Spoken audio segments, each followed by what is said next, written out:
What's going on, guys? It's your boy Mike Lowy. We're back. So today we actually took a break from trading.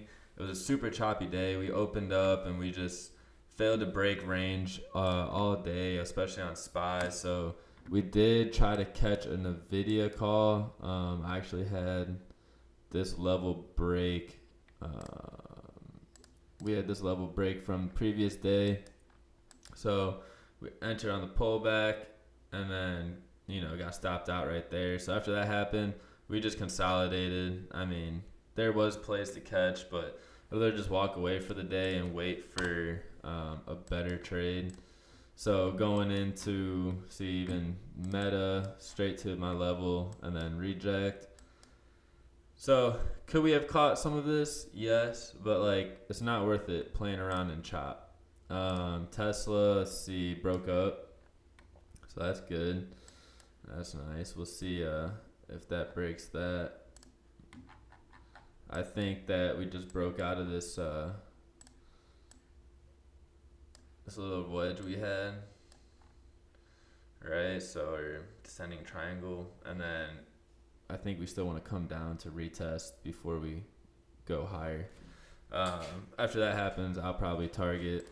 I'll swing trade and target up here 324. So that's another potential trade. And then SPY, we're waiting to see. We're approaching a huge sell zone, so I'm expecting a reject back down to 535 or lower to 528. And that's really about it. Nothing crazy. And then really just to like caveat to caveat off of that, like everyone that starts trading, they always try to like make the most money the fastest way possible as soon as they can because everyone sees the end goal. The end goal in trading, yeah, is incredible. I mean, it's beyond belief, right? Like I'm not even anywhere near where I want to be. And we're still doing good. Got a couple houses, paid off cars, no debt. So like really, it's just learning the skill, finding out what works for you, what setups you like the best, and then waiting for those setups and taking them to your TP. And then just risk management. Like if it goes below your line or wherever your stop loss is, if you have a mental stop loss, make sure you actually stop out or set an actual stop loss. I personally just have a mental one because sometimes the 5 minute will like break through and then reclaim right away. So then I re-enter. So I just hold it, and as soon as that 5 minute closes below my stop loss, I'm out. Um, but yeah, I mean, other than that, really just take your time to learn the skill. Learning the skill is majority of the work.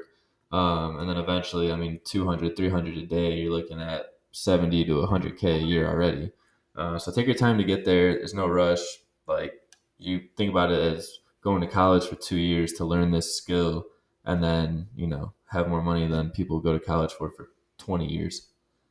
So that's all I got. It's your boy Mike Lowy, KSM Trading 25 on Instagram. We out.